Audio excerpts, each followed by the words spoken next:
La 18e édition du festival Le Marathon des mots, qui se tenait du 23 au 30 juin 2022, invitait Kavai Strong Washburn, remarqué pour son premier roman Sharks in the Time of Saviors, lauréat du prix PEN Hemingway 2021 et du Minnesota Book Award 2021.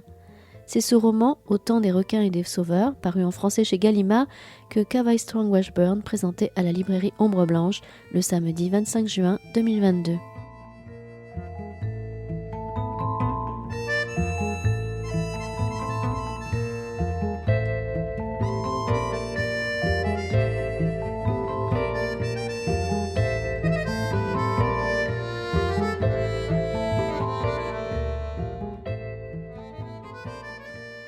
Merci à tous d'être si matinal, bon, 11h, ça va. Je sais pas, il faudrait voir avec le décalage horaire avec Hawaï, comment ça se goupille. Enfin, merci d'être là pour cette journée, deuxième grosse journée du marathon. À la librairie, journée assez cosmopolite, puisqu'on commence ce matin sur Hawaï. Pour m'accompagner dans l'interprétation en anglais, c'est Benoît Séverac qui se prête à l'exercice. Merci à vous, Benoît. Kavai Washburn, thank you very much to be here. Et c'est tout ce que j'aurais dit en anglais parce que après je n'y arriverai pas. Donc merci pour ce premier roman qui est en même temps une vraie plongée dans l'univers d'Hawaï aujourd'hui, au travers d'une famille qu'on va suivre sur une bonne dizaine d'années. Les enfants grandissant, cette question dont on va parler autour. Oui, je vais montrer le livre, c'est peut-être déjà. Autant des requins et des sauveurs, c'est d'abord un roman, comme les Américains savent très bien le faire, un roman familial, et derrière, un panorama de problématiques sur la question de la place d'Hawaï au sein des États-Unis, mais c'est de ça dont on va parler. Donc, premier roman, paru en 2020 en anglais, et il y a quelques mois, paru chez Gallimard, c'était à la rentrée de l'année dernière. J'avais écrit comme ça que c'est un roman plein de promesses, c'est une belle histoire familiale. Voilà. Avant peut-être de passer, je ne sais pas si on ne parlera pas de la totalité du roman parce que sinon on va divulgacher un peu trop et ce serait dommage. Parce que ce qui nous prend dès les premières pages du livre, c'est une ambiance, une façon de voir le monde. Le livre commence, on avance, chaque chapitre met en avant un des personnages de cette famille. Alors le père très peu et seulement à la fin, mais la mère beaucoup et les trois enfants.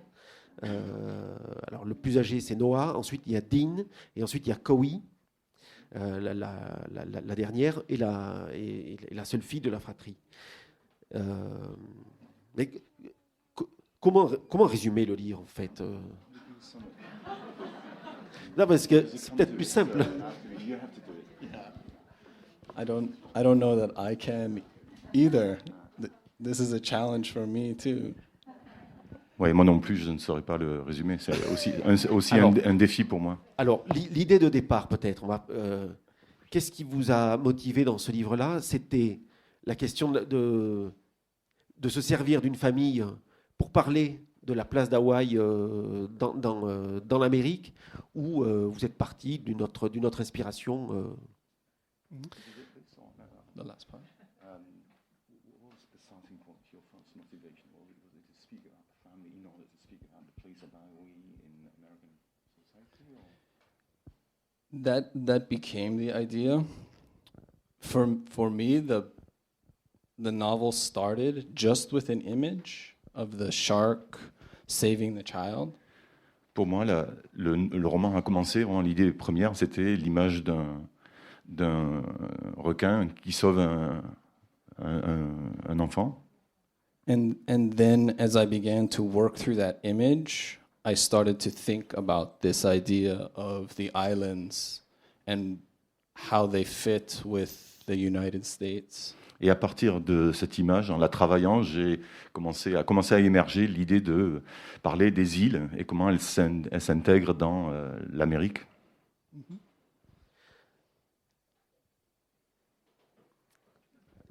Alors, donc du coup, je reviens. Alors, je vais essayer de résumer un peu. Donc, effectivement, cette famille, on est dans une famille assez pauvre, hein, de l'île qui vit avec peu de choses.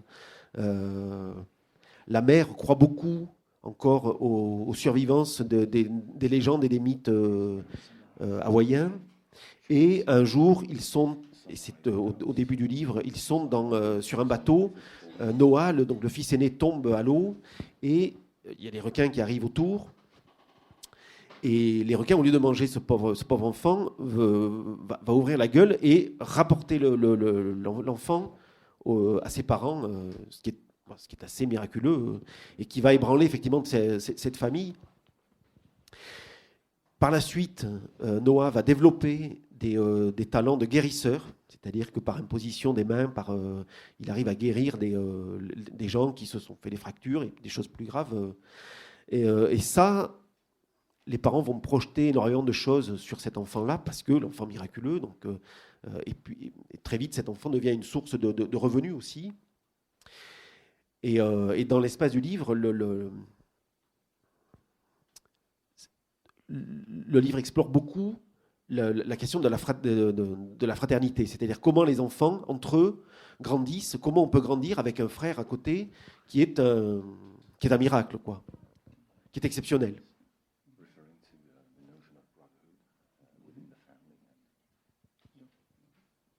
Alors, peut-être, j'aimerais bien savoir quelle est la place on le voit dans la mer, la survivance comme ça des légendes et de la mythologie, et comment elle accapare ça, et comment elle le projette dans son enfant, et d'où ça vous est venu, ça, cette façon de vouloir aussi mettre le doigt sur ça. Parce que pour autant, il n'y a pas d'élément fantastique. Vous voyez, c'est pas, le roman ne tient pas sur le fantastique.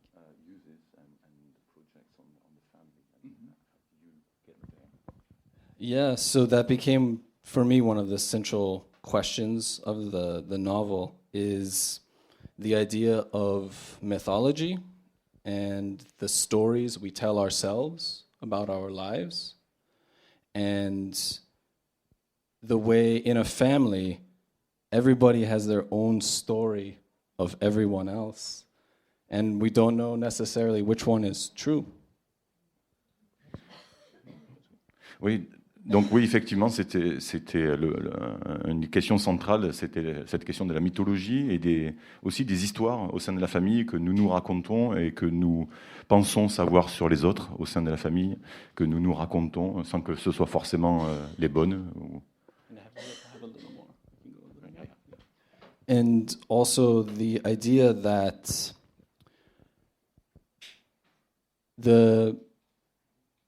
the mythology is tied to the older way of life in the islands, and how there's the friction between that old way of life and the modern American ideas. So it's kind of the conflict between those two. Oui, c'est aussi la question du conflit entre cette mythologie qui, dans les îles, est, je sais pas, très présente, quoi, associé au vieux monde, et comment ça entre en friction avec les valeurs de l'Amérique, quoi, moderne aujourd'hui. Parce que clairement, le Hawaï est un État déclassé par rapport au reste de l'Amérique, parce qu'il est éloigné, ou ça tient à d'autres choses.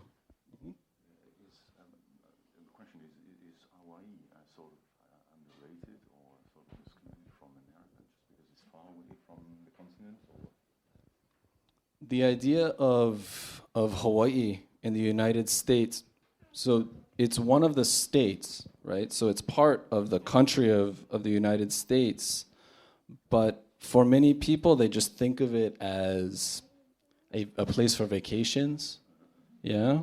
While well before that happened, Hawaii was its own kingdom, right? It was its own country, it was its own kingdom before the United States stole it, and now many people in the United States, they just think of it as a place for vacations, and so this is one of the things the novel tries to tries to subvert, it tries to change that understanding. Oui, une des choses que le roman essaie de, non pas pervertir, mais changer le regard du lecteur c'est ça, c'est le fait qu'Hawaï, aujourd'hui, c'est un des États de l'Amérique, ça fait partie du pays, mais pour les Américains, c'est vu comme un lieu de vacances, un lieu de villégiature, et alors qu'on oublie que c'était un royaume en soi, et que ça a été volé. Et aujourd'hui, donc, le roman, oui, essaye de revenir un peu à réhabiliter la véritable image de Hawaï. The people that first came to Hawaii, I mean, they came from all the way across the Pacific, right? It was this incredible voyage from the Western Pacific all the way to Hawaii. Mm-hmm. Probably one of the most amazing sailing adventures that ever happened in history. And so the people that came to the islands and first built them were incredibly advanced. They were incredibly intelligent and effective. And all of that story is lost to a lot of people when they think of the islands now. Oui, donc il ne faut pas oublier que les premiers Hawaïens sont venus en traversant tout le Pacifique occidental. Ce qui a dû être une aventure, une des aventures les plus incroyables de la navigation. C'était des gens qui avaient fait ce voyage, c'est extraordinaire pour l'époque. Et c'était des gens qui étaient très intelligents, très efficaces et très avancés, en fait, en termes d'organisation sociale. Et ça, on a tendance à l'oublier. Et comment vous expliquez que les traditions ne perdurent pas finalement aussi bien. Parce que, en fait, un des enjeux du livre, c'est aussi de montrer que quand on est dans une famille pauvre, la seule façon de s'en sortir, c'est d'aller sur le continent. Parce que chacun a des degrés différents, chacun des trois enfants est exceptionnel. Les trois enfants ont des capacités ou physiques ou intellectuelles exceptionnelles, donc ils ont de quoi réussir, mais ils ne peuvent réussir que dans les campus sur le continent. Il n'y a pas possibilité de réussite sur Hawaï.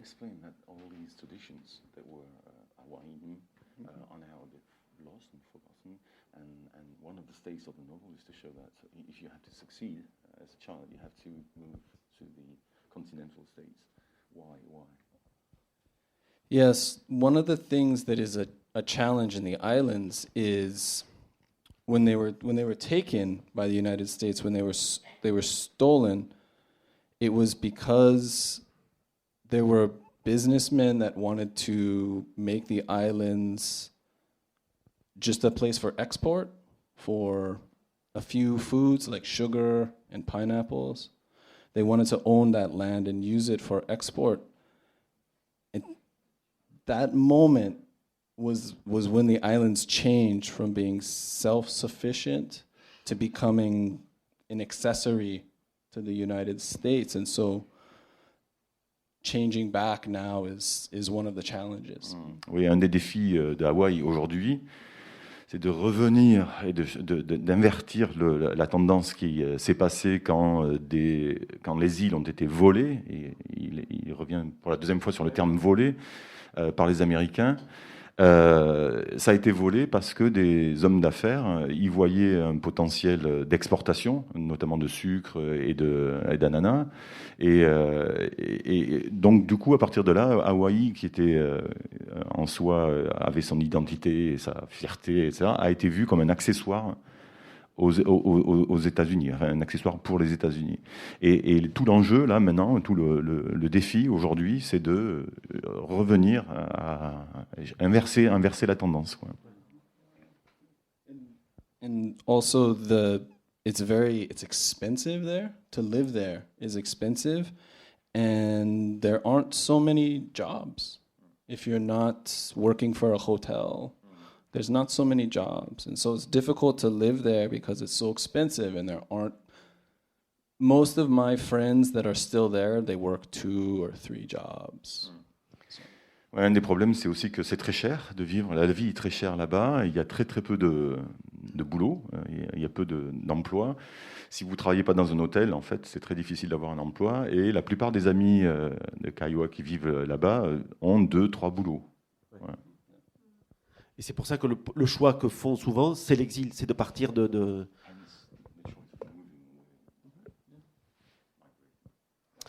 Et ce qu'on voit aussi dans le roman, notamment au travers du personnage de la mère, cette foi dans les traditions, parce que c'est aussi un vrai livre sur la foi et sur la croyance que ce roman-là. C'est quelque chose qui perdure ou c'est quelque chose qui est en train de revenir plus fort qu'avant? It's also a book about faith and through the mother.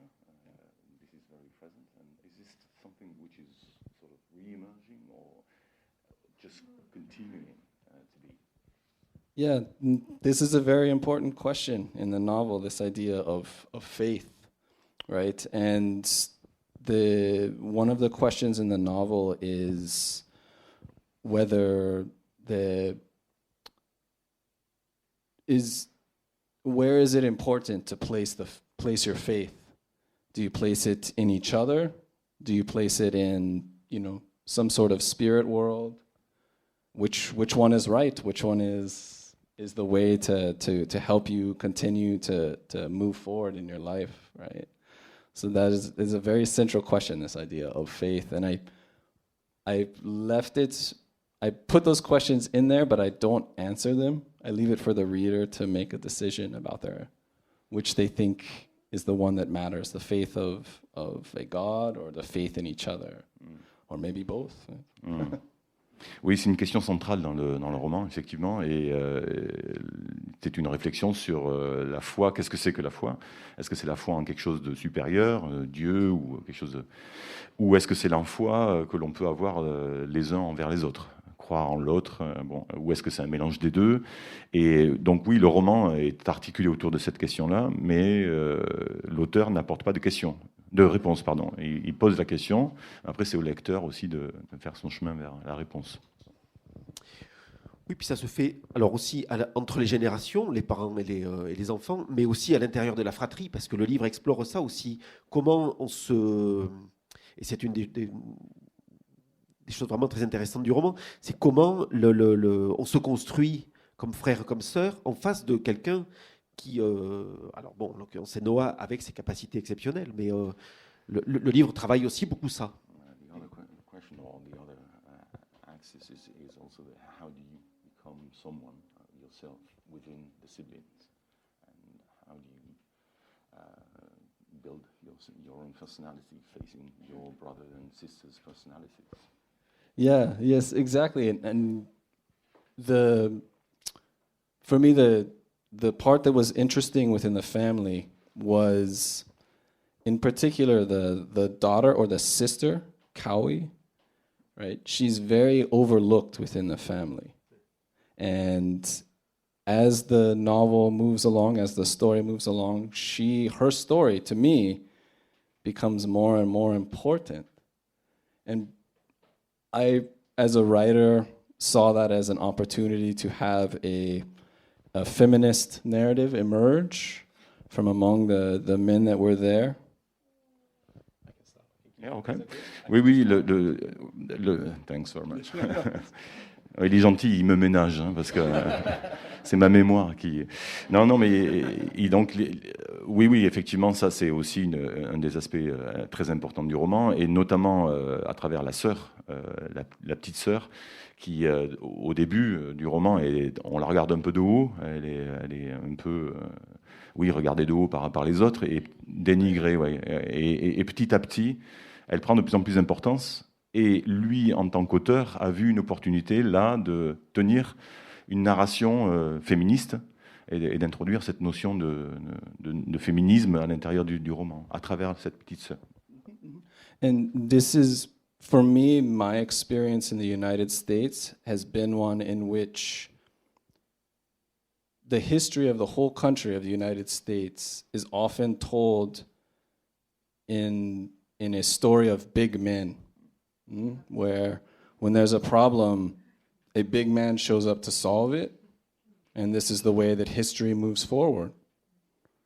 but that's not my experience. And for me, I think the place where I see the most strength in the United States, but even in the world and in other places I've lived, is in communities.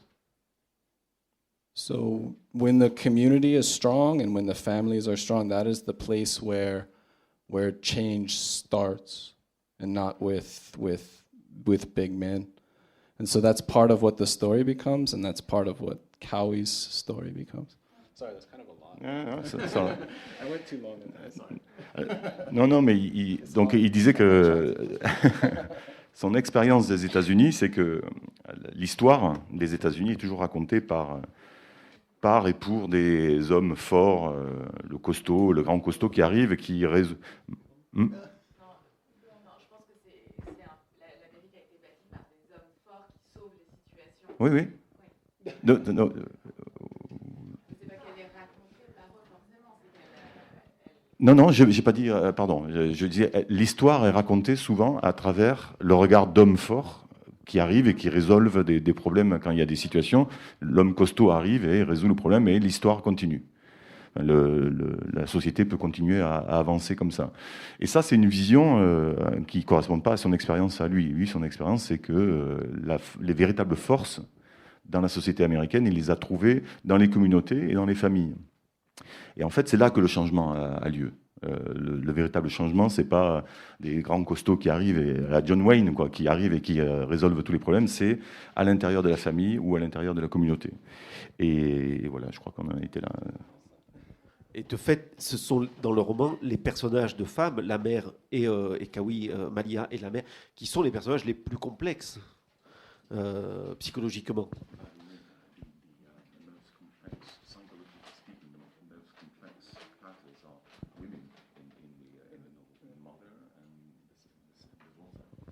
Yeah, when I first sent the novel to find an editor for it, to find a publisher, and I had phone calls with the editors, many of the editors thought I was a woman until I was on the phone, and I'm guessing it's because of that. But for me, that was important, to have complex female characters in the story, and in my mind, to lead the narrative in important moments. Oui, d'ailleurs, c'était important pour moi, ça, d'avoir des personnages féminins forts et complexes. Et d'ailleurs, quand j'ai envoyé au début le manuscrit à des éditeurs pour le faire publier, au téléphone, quand je parlais aux éditeurs, la première réaction était une réaction de surprise parce qu'ils s'attendaient à ce que je sois une femme. Et donc, oui, pour lui, ça, c'était important. Ouais. Et alors, puisqu'on est sur... par rapport à la construction du roman, c'est très bien fichu aussi. On avance, ce qu'on appelle un roman choral, on avance à chaque fois par le prisme d'un personnage.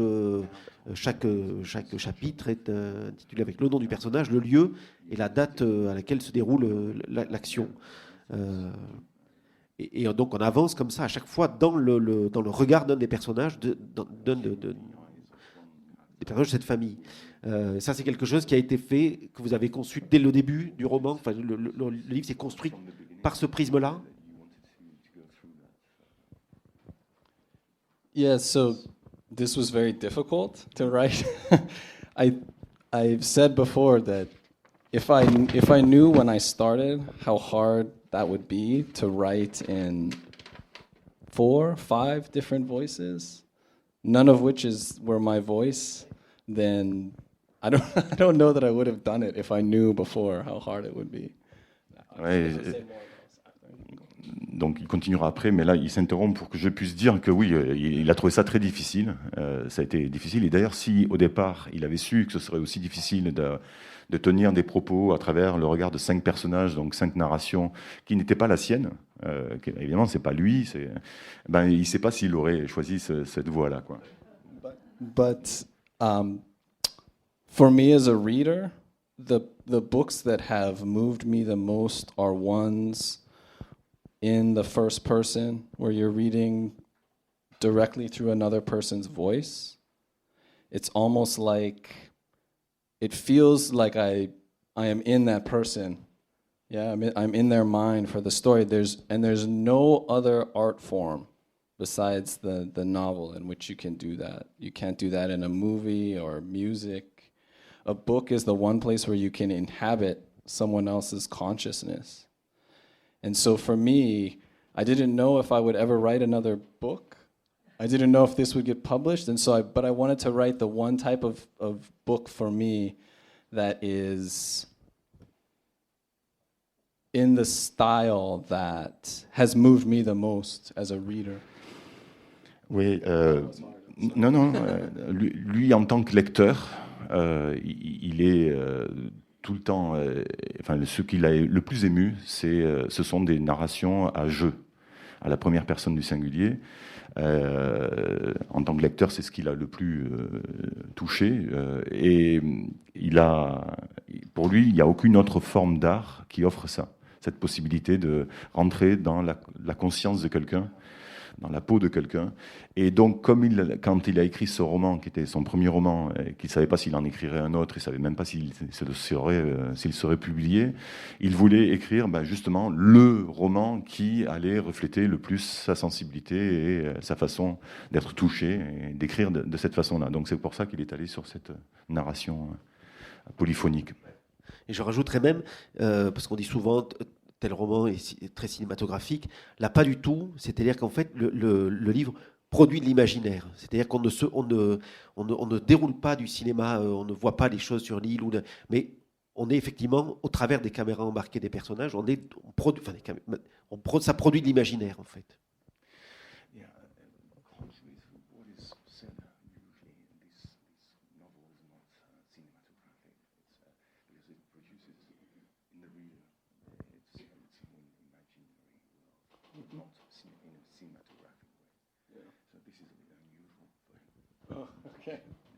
Yeah, this style is.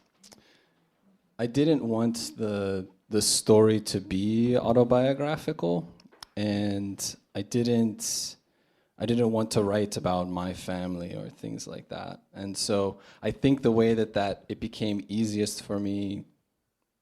This maybe it sounds strange, but the way it became easiest for me to do that was to really reach for characters that were very different and to try and challenge myself to inhabit their minds, you know. Oui, il ne voulait pas faire un roman autobiographique, il ne voulait pas non plus faire un roman sur sa famille. Donc pour lui, un des moyens d'éviter ça, c'était d'aller vers justement des personnages dans lesquels on reach out pour les atteindre, ouais, c'est ça, auxquels on adhère, dans lesquels on rentre, de façon à vraiment ressentir, je ne sais plus ce qui a été dit, ressentir ce qu'eux ressentent. L'idée, c'était d'aller vers des personnages différents de lui et d'aller les atteindre, voilà, les pénétrer, quoi. Il y a quelque chose aussi qui rend le roman très protéiforme, c'est que, et ça, alors, ça a dû être, j'imagine, compliqué à écrire, mais je pense que le traducteur Charles Recourcet s'est bien amusé aussi, c'est que selon le personnage qui parle, on change vraiment de style. Ouais. Vas-y. Si. Non, je suis pas.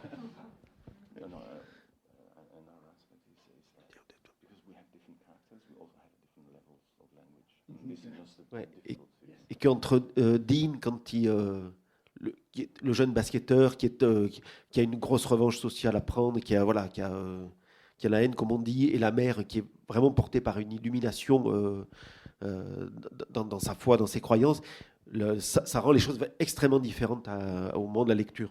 Et ça, c'est une des vraies réussites du roman.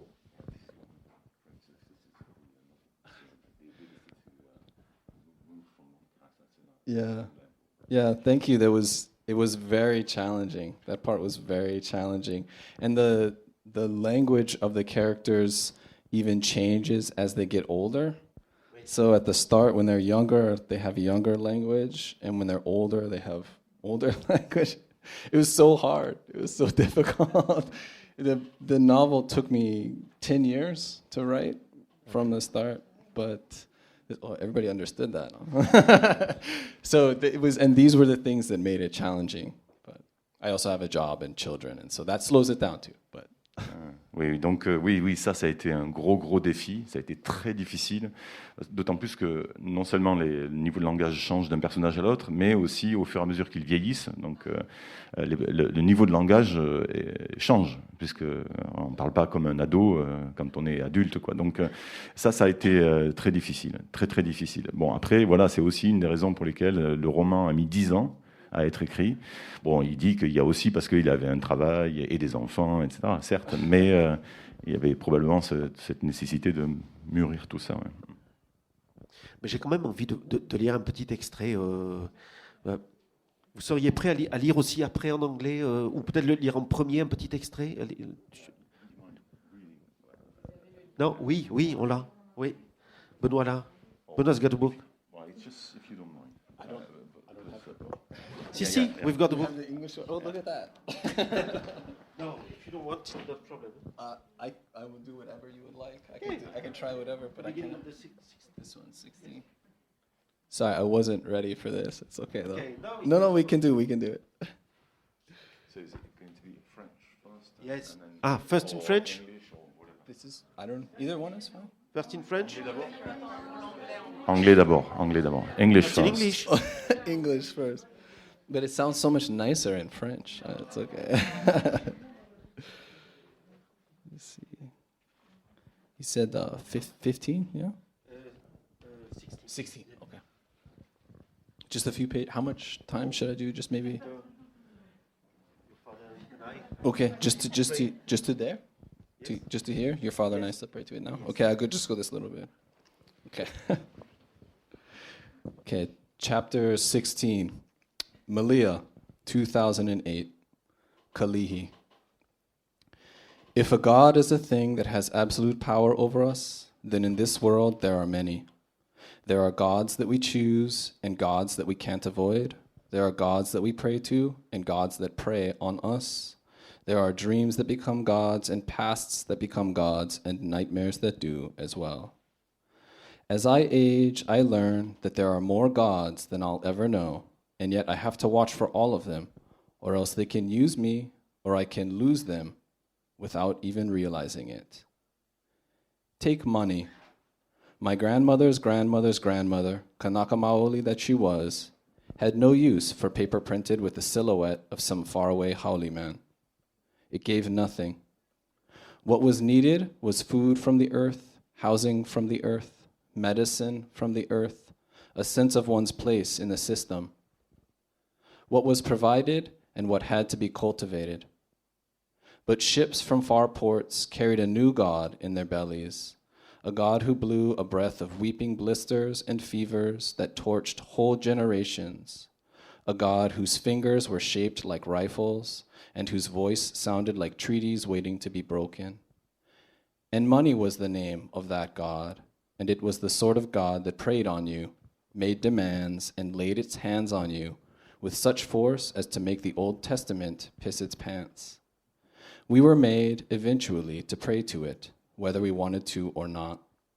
Your father and I still pray to it now.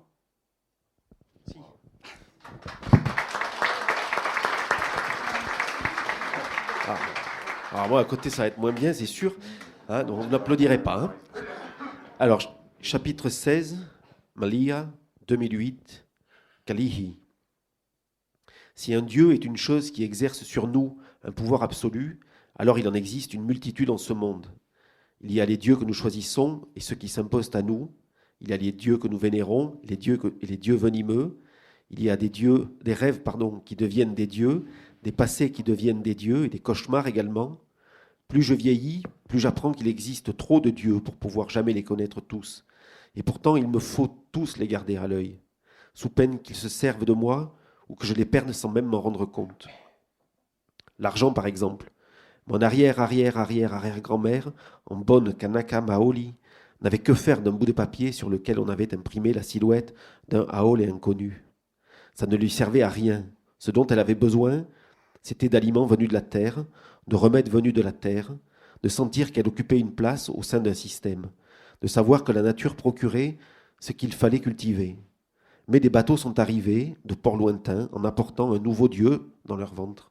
Un Dieu dont le souffle était un vent de cloques et de fièvre qui a emporté des générations entières. Un Dieu qui avait des fusils en guise de doigts et dont la voix des traités ne demandant qu'à être rompue. Ce Dieu avait pour nom argent. C'était un Dieu venimeux, un Dieu exigeant et qui exerçait sur nous une autorité devant laquelle l'Ancien Testament se faisait tout petit. Avec le temps, nous avons été contraints de le vénérer, que ça nous plaise ou non. Ton père et moi continuons à le prier. Non. Pour lui, oui. On voit bien, je trouve que ce passage est vraiment très éclairant sur les processus d'acculturation qui sont à l'œuvre. Alors, on le connaît un petit peu quand on connaît le cas de la Polynésie, et encore plus maintenant, je trouve que votre livre, il me rappelle certaines... vous savez, les grandes peintures de Gauguin, le peintre... souvent, il donnait des noms très énigmatiques à ces peintures. Et la très grande, c'est « Où allons-nous qui sommes-nous, où allons-nous, que faisons-nous ?» Et je trouve que votre livre aussi est très en écho avec ces grandes questions, comme ça, existentielles.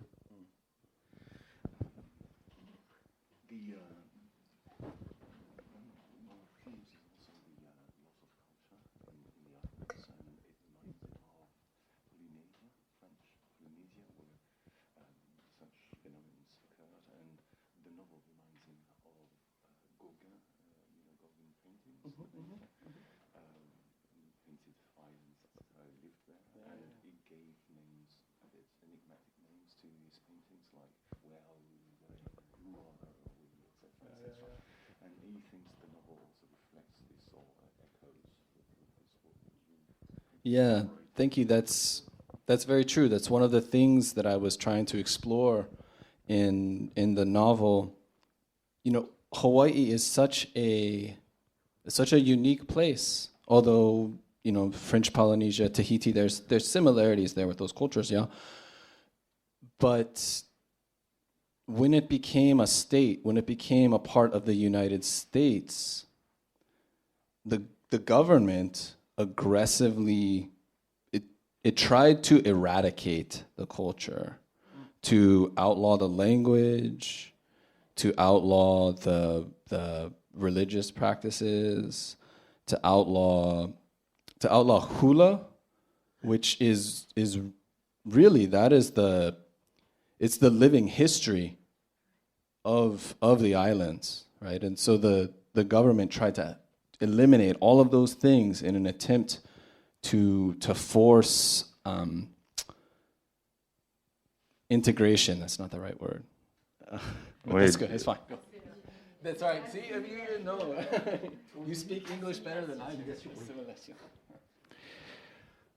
Oui, c'est très vrai. Donc, il vous remercie. C'est très vrai, effectivement, une des choses qu'il a voulu, que le roman veut explorer, c'est ces aspects. Bon, Hawaï est unique, même s'il y a des similitudes, avec la Polynésie française, etc., évidemment. Mais, et donc, quand les États-Unis sont arrivés, ont vraiment, sont arrivés de façon très agressive, et ils ont cherché à littéralement éliminer, assimiler complètement la culture hawaïenne, donc en interdisant la langue, en interdisant les pratiques religieuses, en interdisant hula, donc qui est vraiment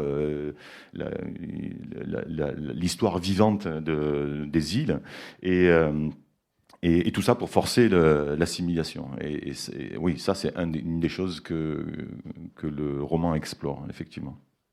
Et qu'on retrouve vraiment... Ouais, avec des similitudes avec la Polynésie française. Oui, et puis qu'on retrouve avec la présence comme ça, effectivement, de la danse pour Kawi. Mais Noah aussi est un très grand joueur de ukulélé. Et ça, vous faites des références aussi. Il y a une référence, je crois que vous faites référence à la chanson Noah joue Plays the Over the Rainbow au ukulélé, qui fait référence, je pense, à un des grands chanteurs hawaïen. c'est un tube qu'on connaît beaucoup. Je vous invite à aller voir. Écoutez, c'est vraiment splendide.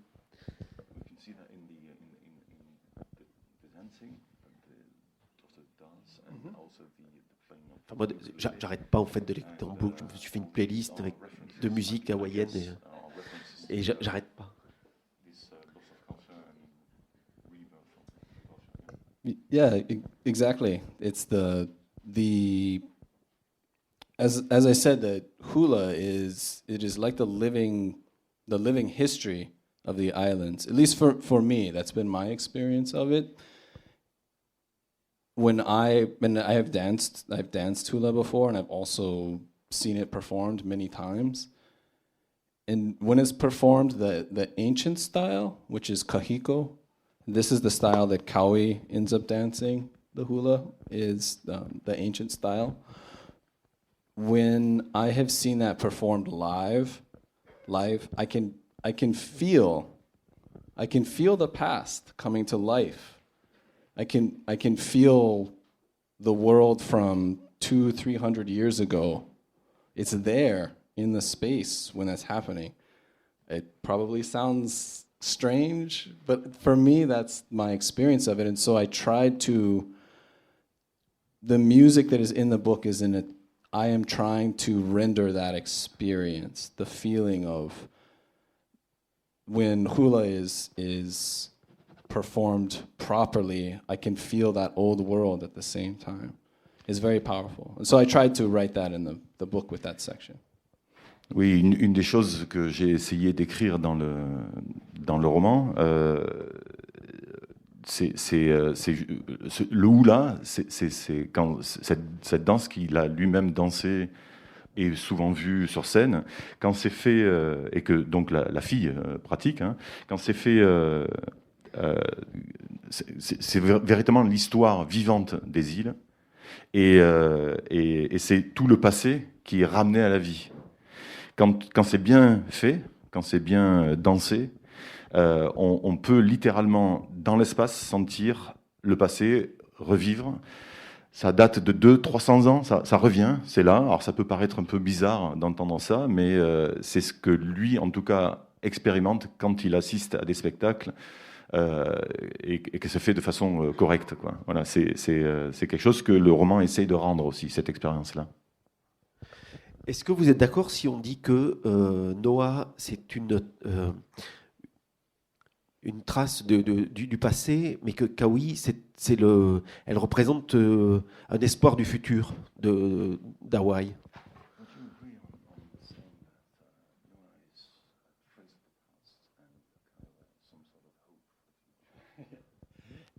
Yeah, I think that is an excellent way of putting it. For me, I didn't know exactly what would happen with the characters when I was writing. And that was sort of what emerged, I think, to me. I agree. It took a lot of revision to get there, though. I had to keep revisiting and asking again and again, what is this story really about? Who are these characters? And again, that's why it took 10 years. So. Oui, c'est très vrai de le dire comme ça. C'est quelque chose qu'il ne savait pas au départ, et ça a émergé au fur et à mesure qu'il écrivait, mais du coup ça a demandé énormément de révision, de correction, enfin pas correction mais au sens, mais de révision, de façon à répondre à la question c'est quoi cette histoire, c'est quoi ce roman, mais qui sont ces personnages, et ça a émergé au fur et à mesure de l'écriture, et c'est pour ça que ça a mis aussi 10 ans, quoi. And the part that became important for me in that was the family has its story that it's telling itself. Yeah, the mother in particular has this story, and she thinks that story is the truth. She believes that she understands who the children are supposed to be. And the novel asks whether she's correct or not, right? And we see with Kaui and with Nainoa in particular, their story becomes an answer to that question. Is the mother's idea of what the family is supposed to be, is that true? Or is it something different? And the book asked that question. Oui, l'histoire de la famille, c'est l'histoire que la famille se raconte sur elle-même. Et le roman, notamment avec la mère, à travers les enfants, la mère voit les enfants comme elle pense qu'ils devraient être ou qu'ils sont. Et justement, les personnages des enfants vont... et nous, en tant que lecteurs, on se pose la question de savoir si elle a raison, si sa vision de ses enfants, si son histoire qu'elle se raconte et qu'elle raconte au sein de la famille est authentique, est vraie. Et finalement, les personnages, ce sont eux qui apportent la réponse, quoi, en quelque sorte. Quoi. Est-ce qu'il y a des questions dans le public pour Kawai? Non. Question? Chaud? Ah si. Où est-ce que vous vivez, monsieur? Where do you live? Now I live in the state of Minnesota in the United States, but I was born and raised, so I lived 18 years just in Hawaii, but now I live in Minnesota. Donc après avoir vécu 18 ans à Hawaï, donc il est né, il a grandi à Hawaï, maintenant il vit dans le Minnesota. Donc my wife is from there. That's why we live there now. that's why She's in the back. You could hear our child before making noise. I'm sorry about that. That's why we live in Minnesota now. Voilà, on habite dans le Minnesota parce que ma femme, enfin sa femme, je sais pas trop. Et vient du Minnesota, ses enfants sont là. Et voilà, c'est pour ça qu'ils sont dans le Minnesota. Merci, monsieur, d'être venu nous voir et nous raconter votre île, vos îles. Et je voudrais savoir si toutes les îles d'Hawaï subissent la même chose ou bien s'il y en a qui ont réussi à protéger un peu plus la culture traditionnelle.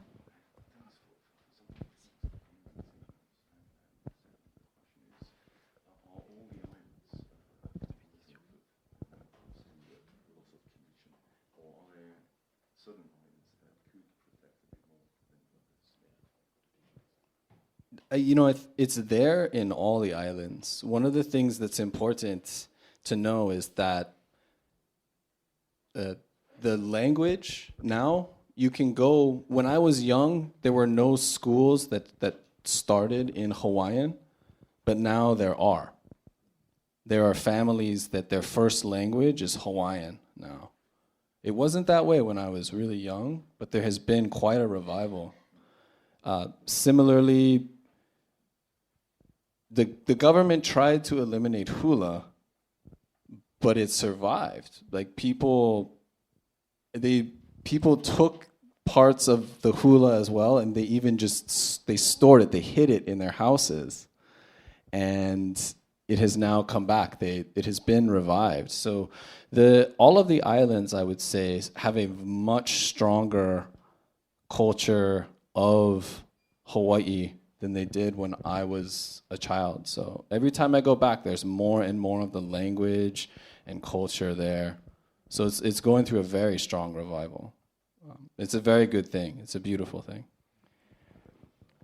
Oui, non, alors quand il était petit, donc ça c'est vrai dans toutes les îles d'Hawaï, mais quand il était petit, il n'y avait aucune école en hawaïen. Très peu, voire plus de familles qui parlaient hawaïen en première langue, en langue maternelle. Et là, maintenant, ça a changé. Et ça, c'est vrai partout dans les îles. Il y a des écoles en hawaïen. Il y a des familles qui parlent hawaïen et des gens qui naissent et dont la première langue est l'hawaïen. Et ça, c'est vrai. Chaque fois qu'il y retourne, il constate que c'est un peu plus vrai. Il y a une véritable renaissance de la langue et de la culture, et notamment à travers le hula. Le gouvernement s'est acharné à interdire et à éliminer, à éradiquer, mais qui a survécu parce que les gens l'ont protégé en l'amenant chez eux, quoi, à l'intérieur du foyer. Et maintenant, ça ressort, et il y a une véritable revival, enfin, une renaissance de tout ça. Et il trouve que c'est très très bien, évidemment. Voilà. C'est une très très belle chose.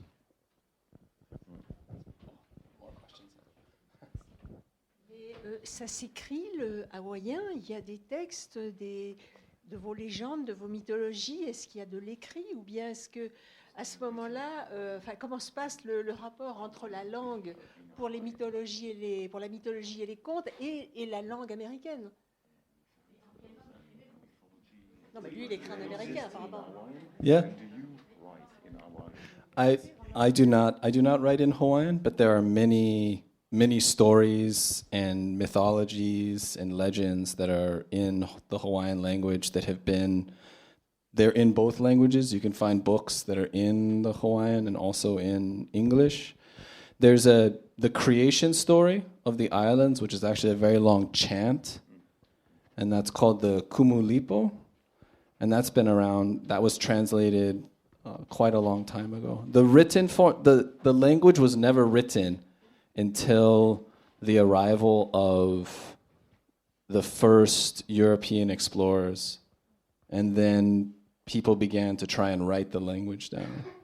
So I actually think the original spoken language is different than how it is rendered now on the page. They say that the truly traditional form was a little bit different. They used more T's, there weren't any K's and things like that. But yes, there are many books and mythologies and things written originally in Hawaiian and also in English now. Donc il n'écrit pas en hawaïen, mais oui, il y a toute une production littéraire, les légendes, mythologie, histoire en hawaïen. D'ailleurs, elle a commencé à être écrite quand les premiers Européens sont arrivés. Et ils pensent que la langue orale aujourd'hui hawaïenne est différente de ce qu'elle était au départ. Une histoire de T, de K, T's and K's, mais bon, il y a quand même cette production-là et on trouve beaucoup de livres en bilingue. Vous avez des légendes en anglais et en hawaïen, ouais.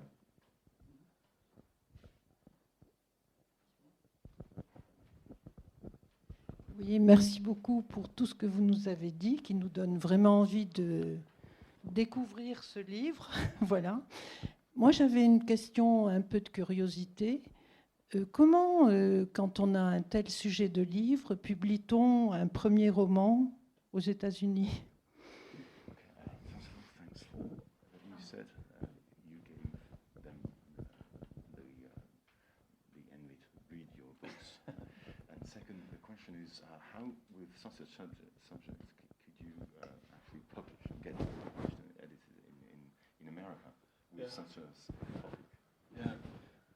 The publishing industry in the United States, the book reading public, the editors are very,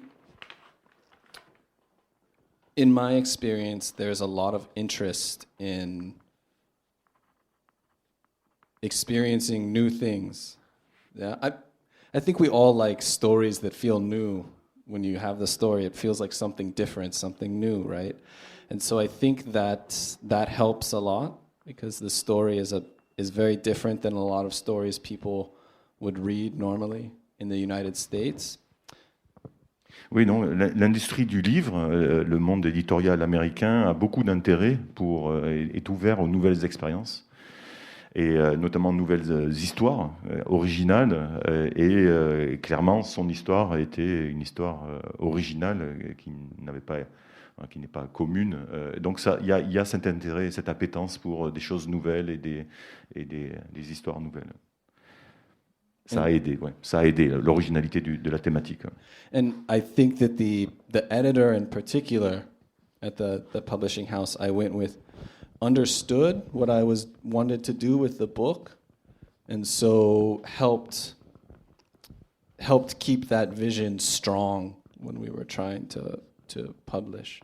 You know, like the picture on the front of it here, it's maybe different in the French one, but I told him, please don't put a woman with a flower in her hair dancing by a palm tree. Please don't do that. And the editor understood. So there were times where I had to push some against maybe what some people's idea was of how a Hawaiian story should be. Son éditeur a compris ce qu'il voulait faire, quel était le propos du roman, et il a gardé cette vision de Hawaï et de l'histoire forte dans le roman. Et une bonne illustration de ce propos, c'est la couverture. Donc, je sais pas si voilà la couverture, en tout cas en version originale.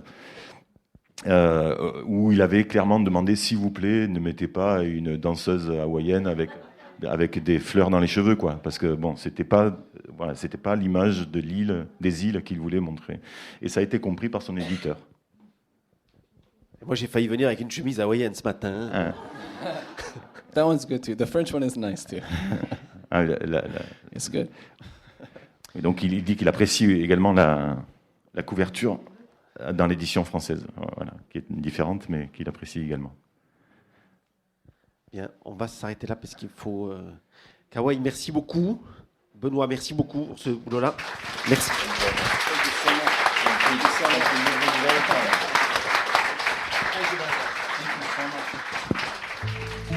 Si vous voulez une dédicace, Kawai sera disponible.